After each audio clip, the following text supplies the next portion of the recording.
What's going on, everybody? TH back again with another video, and today I'm giving you my mid-season NFL award predictions. I know we're not technically halfway done with the year, that's technically this Sunday, but we're basically there. So let's go ahead and start talking about some of our award winners. Hopefully you will enjoy today's video. If you do, be sure to hit that like button. If you're new right here, want to see more football content, help me out a ton if you hit that big red subscribe button, and give me your mid-season award predictions down below in the comments section. It's a conversation. I respond to every comment, so give me your justification. I'll give you mine. So let's jump right into it, kicking things off with comeback player of the year. Got to go with my man Geno Smith. I've been singing the praises of the Seattle Seahawks, and they're just a team that's by far and away surpassed my expectations, and a ton of that is Geno Smith, and we'll also talk about another component of that later on when we get to Coach of the Year. But, I just look at who Geno Smith has become.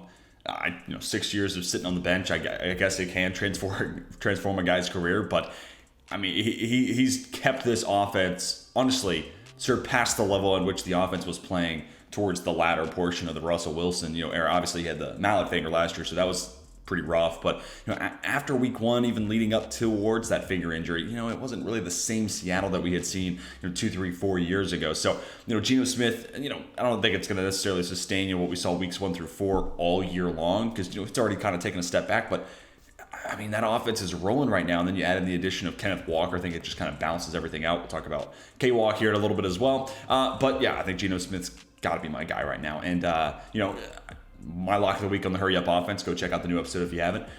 I picked as my lock of the week Seahawks money line. That would make them 6-3.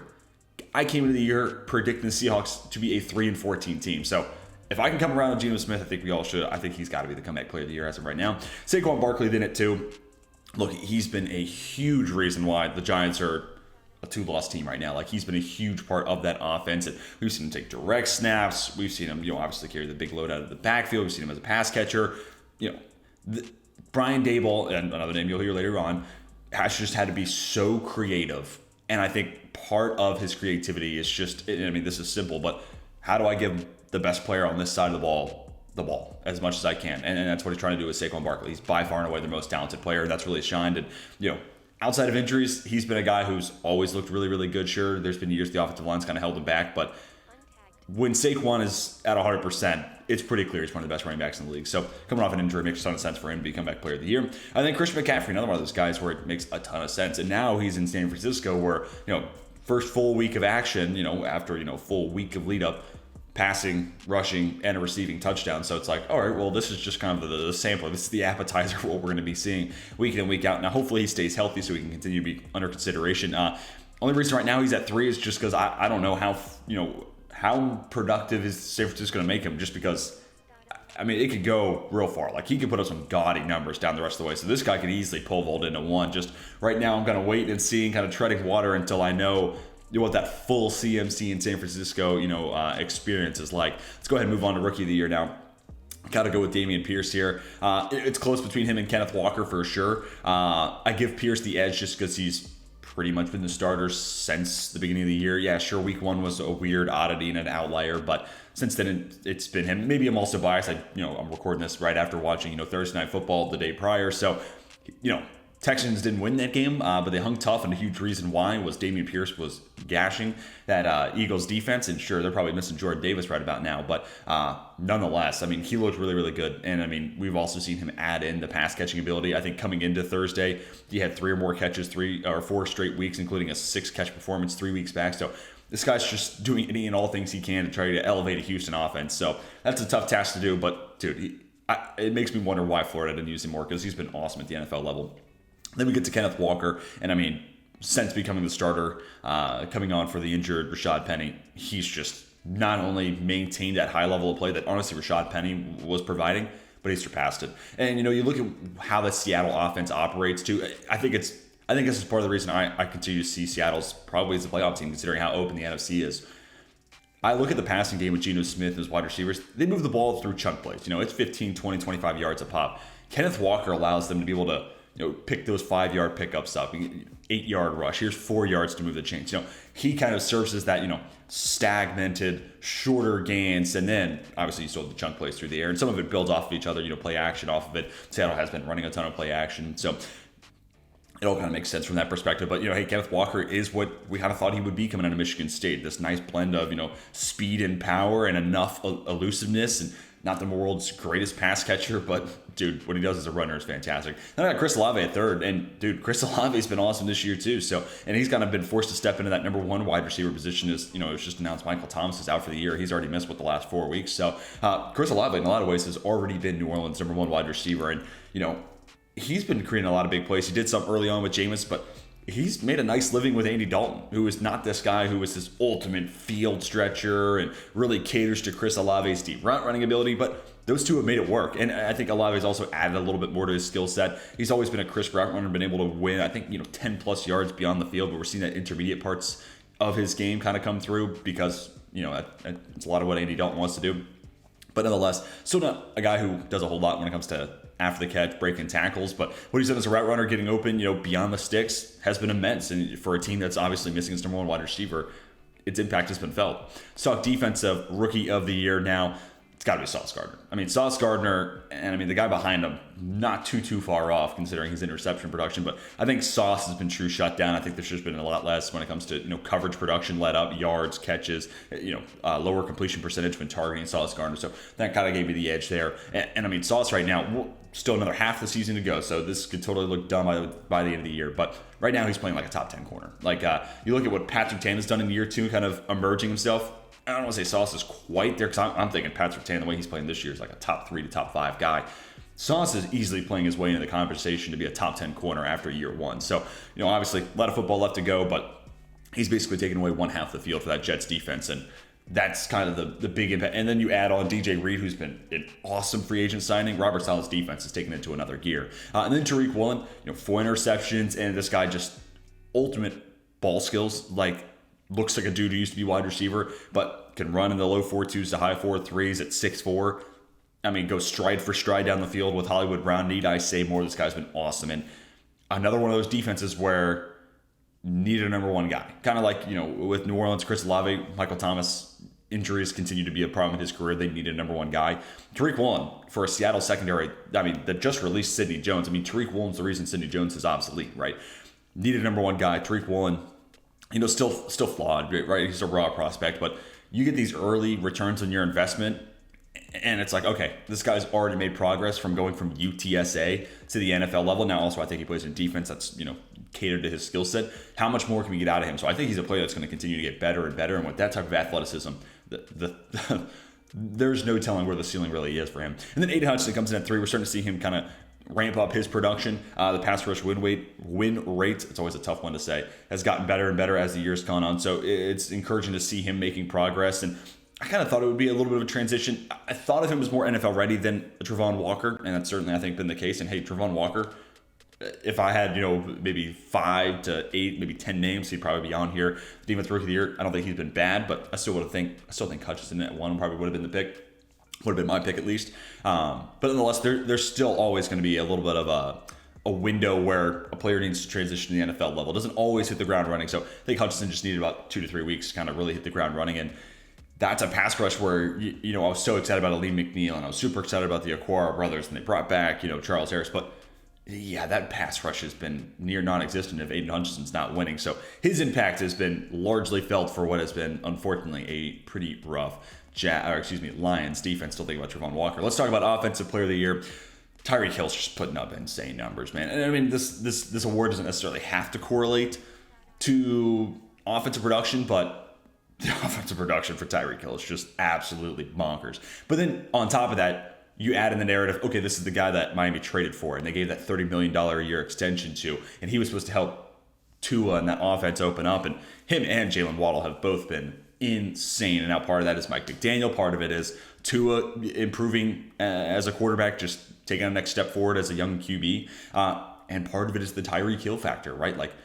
No matter what they're asking him to do, he's a mass, he draws every attention, whether it's just, a little bubble screen and it's like, all right, try to tackle Cheetah, or it's working down the field, and Tua still doesn't have the most amazing arm strength, but those two have been able to make it work. And again, just look at the offensive numbers; they've been bonkers. And Miami's been a really fun offense. And at this point in the season, when you talk about Offensive Player of the Year, it'd be hard to not have a Dolphin in the conversation, given how good that offense has been. Then we get to Justin Jefferson. I think he's lived up to a lot of the hype and expectations. Sure, maybe he's not wide receiver one, but maybe he is. I don't know. It kind of feels open for conversation right now. Now, part of that is, Michael Thomas is out for the year, and Jamar Chase is now hurt, and DeAndre Hopkins is back on the seat. Is he kind of retaking that number one title? Devontae Adams is coming off a week in fantasy where he had like half a point. So kind of open in the air, but Justin Jefferson to me has lived up to expectations. 2 yards short of another 100-yard performance against Arizona. And whenever Minnesota's needed a big play, they're looking for 18. So I think he's been a nice addition or a nice fit in that Kevin O'Connell offense. Kirk continues to look his way. And now I'm interested to see when you add a TJ Hawkinson, a guy who can live in the middle of the field, how much more can you get out of Justin Jefferson? Primarily as a guy who works more down the field, but I also think there's room to add KJ Osborne pretty much as a guy who runs nothing but go routes and is the clear out dude, finding some more space for Justin Jefferson to work in that 10 to 20 yard range where I think he's elite. I think to me, he's one of the best medium route runners, mid route runners in the game right there. That 10 to 20 yard range, I think Justin Jefferson's fantastic. Give him any extra help, and he's hard to bring down too. He's a yards after the catch machine as well. So just a guy that's going to continue to put up insane production. And, I said that number one wide receiver conversation is kind of open in the air. Especially with some of those other players injured, top three is a lock for me for Justin Jefferson. Let me get to Nick Chubb at 3. To me, the best running back in the league conversation kind of evolves every year. Like last year, Jonathan Taylor was the best runner in football. Then you go back 2 and 3 years ago, it was probably Derrick Henry. Probably had that 2-year window where it was like, he is an absolute train. He is a locomotive. He's the guy. And then there was Dalvin Cook for a season.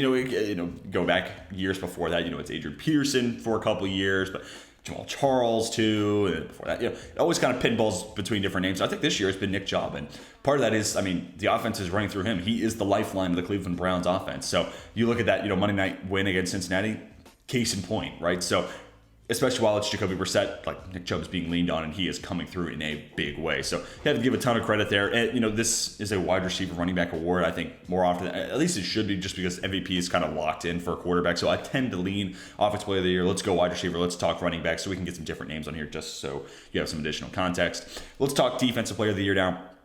It's got to be Micah Parsons. This guy is an alien. He's such a show stopper that even the Chicago Bears want to stop and stare and let him go into the end zone for 6. I used that joke the other day on the power rankings, but forgive me for double dipping there. But, as an edge rusher, as an off-ball linebacker, it's just an uber athletic playmaker. You can't go a week without being amazed by Micah Parsons. So need I say more? Nick Bosa then right behind him. He's been fantastic, man. And both of Bosa's are uber talented, but you look at what Nick's done, kind of anchoring the pass rush of that San Francisco defense, which is one of the best units. Yeah, it's had a couple weeks where it slipped up. Kansas City's a buzzsaw of an offense, so that is what it is. But he's been the guy. And he's missed some time. He's been banged up. I think he missed the Atlanta game, which they lost, which was a weird one. And I don't think he was fully at 100% even in that Kansas City game. But when he's been full gear, full 100% ready to go, he's been a difference maker. And a guy who's going to continue to put up gaudy numbers. And also part of this equation is San Francisco still has plenty of primetime games, so I am kind of baking that into the conversation and as a data point here. And then Myles Garrett coming off an insane Monday night showing, 8 pressures, 1.5 sacks. He has that capability to turn any left tackle he's lined up against, and that occasion is Jonah Williams, and say, I'm going to make you my bitch today. Sorry for the language, but that's just basically what Myles Garrett did to Jonah Williams. He said, I'm just going to dominate you today. Sorry. Got to do it. And that was a huge reason why the Browns won. And you look at some of the concerns in the secondary and how maybe that portion of the defense hasn't always lived up, and there's been some coverage busts, and Joe Woods' seat's kind of hot. This might be, down the rest of the way for Cleveland trying to get back to like a 500 record before Deshaun Watson. A healthy dosage of Nick Chubb, and then Myles Garrett taking games over the defensive side. Guys are both clocking at number 3 in their respective offensive and defensive player of the year rankings. So I think these two guys, just because of how much they'll be needed and leaned upon, might shoot up this ranking even more. Coach of the year conversation now, Brian Daboll's got to be the guy. Look, nothing but respect for Nick Sirianni. I'm the guy who is singing this praise in the offseason. I think he's one of the better coaches, especially as a guy who's now just going into his second season. He's been awesome. His ability to adapt is something that is really impressive to me, because I think a lot of times coaches are rigid in their ways. He's been awesome. And they're now 8-0. They're the last unbeaten team. I predicted this team to be a 13-4 team. He was my preseason coach of the year, so just for any Eagles fans out there, before you beat me over the head, he was my preseason coach of the year selection. If you made that bet, congratulations. It's looking pretty good right now. But to me, Brian Daboll, to have the Giants at 6-2, it's just baffling. I have legitimately no idea how a team like that is 6-2, because even just watch them, the way they win games. They understand they're not that talented. They're playing one-score games. They're using Saquon Barkley again. getting direct snaps. Daniel Jones having to run for 100 yards. Like, Brian Daboll is scrapping for any and all leverage he can find. Where can I get an edge on that opponent? How can I maximize what's on my roster? It just makes me so excited for when he has his franchise quarterback, when he has a wide receiver room that, doesn't have this, surrounding, Kenny Galladay's a disappointment. They just traded Kadarius Toney, failed first round pick in a lot of ways there. Sterling Shepard, Dell, Darius Slayton, are you part of the long term? Once they have their group and their core on the offensive side, for the defensive side too, I think he's just done a great job leading the team. Once they have this roster set in place, this team's going to be scary because Brian Daboll's a hell of a coach, and that's all I know. So to have the Giants at 6-2 when I thought this team was going to be 3 to 5 win squad, uberly impressive. And wins against the Packers, sure, down year for the Packers. Win against the Ravens in Baltimore, like he's got some solid wins under his belt. And then Nick Sirianni does come in at 2, and realistically, if we're being honest, these are just my predictions. This is who I would give the award to. If voting was today, Nick Sirianni is your coach of the year for the undefeated Philadelphia Eagles. Let me just make that one clear. But he was my preseason pick to win it because of his adaptability. And I saw a team that was going to win a ton of games, predicted him to go 13-4, and that's kind of just played out to be the case so far. So obviously Sirianni is kind of the duh. And also the offense is rolling, and former OC for the Indianapolis Colts, and Shane Steichen's probably going to get some head coaching interviews because of the offensive success this year. I mean, those names are as hot as could be right now. Obviously, Eagles are 8-0. Rightfully so. And then the Pete Carroll comes in at 3. And, this was kind of a tough one. I was like, man, there's a few different names where, Robert Saleh, I think he's done a really nice, especially coaching up that defense. Again, I didn't see the Jets as, a 5-3 team at this point in the year. That's impressive. You could have Kevin O'Connell on this list, a one-loss Minnesota team leading the NFC North, all compelling. So a couple of honorable mentions there, but look at Pete Carroll. One, I thought he was going to retire at the end of this year, and I still think that's the most likely outcome. But again, I go back to what I said about Geno Smith and Kenneth Walker. I'm predicting my lock of the week is Seattle to win this week against Arizona. Therefore, they would go to 6-3 if that comes true. Hopefully it does. That is doubling my preseason win total. So huge, just like we talked about with Daboll, vastly exceeding my expectations. So I have to give a ton of credit there to Pete Carroll. But also maybe I'm biased. I'm still thinking about that Tyler Lockett situation, right, where he has his first drop of the season, and Pete Carroll goes up to him, and he's coaching him. It's just having his back. That's Pete Carroll's strength, right? Like, he's known for that cover 3 defense he brought from USC, and kind of was the archetype in the defense that the Legion of Boom thrived in. But he's a player's coach. That is his biggest strength. So see him coaching up Tyler Lockett, who then catches that dime drop by Geno Smith for the touchdown that put him up 20-13. I'm like, yeah, that's the Pete Carroll effect. That's what he can do. And that was a big reason why, Seattle playing for Pete Carroll or the Cardinals playing for Cliff Kingsbury this upcoming week. So again, go check out the Hurry Up Offense if you didn't see this week's episode. A lot of good data points there and good conversations I think we had this week. But Pete Carroll said nothing but impressed me, long story short. And especially at his age, I didn't think he would have this type of energy and this type of control over the locker room and that type of command and voice that players would still want to listen to. But he's got his guys ready to roll. But now let's talk about the biggest award, MVP. I got to go with Josh Allen. And it is neck and neck between him and Hurts. Hurts last night wasn't perfect, missed a couple throws, especially early. I was like, okay, man, Houston's going to be keeping this one close. And the first half they did. It was tied 14-all at the end of the first half. So credit there to Houston. But, Josh Allen, a couple picks against Green Bay, but it was just kind of like, attempted throwaways. Jair Alexander just slides underneath one, basically. Take better care of the ball. But when this Bills offense is humming, dude, Josh Allen looks like an alien because his arm is just one of 2, one of 3. There's not many guys who look like that in the league. But then also his rushing ability on top of it, his willingness to take hits, his ability to run through defense. This guy's a full package. That's why he was the number 1 player on my draft board in 2018. Sorry, I had to take a quick little victory lap there. But, done nothing but impress. And then, Jalen Hurts, quarterback of the last undefeated team in the league, has to be in this conversation into his own right. It's not even like Big Ben the year for the Steelers, because I didn't really consider him an MVP candidate because he was not the reason they're winning games. Jalen Hurts, go back 2 weeks against the Steelers, that second and third touchdown to A.J. Brown were absolute pinpoint dots. That only allowed A.J. Brown to come down with that catch, and that he did. So he's taking that next step forward. I've sung his praises. All he's done is getting better year over year. Saw that last thing. Hey, I need to get improved as a deep passer, and I think he's done it. So hopefully that level of play maintains because, dude, this MVP race then between those two, and then number 3 here's Pat Mahomes. Never count out Pat Mahomes. Like, this guy has just as much Josh Allen, statistical bonkersness capabilities as anybody else in the league. Like, those guys at 100% can do some of the craziest stuff and put up numbers that just don't look like they belong on a stat sheet. So don't count any of these three guys out. I think it's a completely open race, but if they all maintain their high level of play, I think this is going to be one of the most fun MVP races to follow down the rest of the way. I just, I think the Bills are the best team in the league.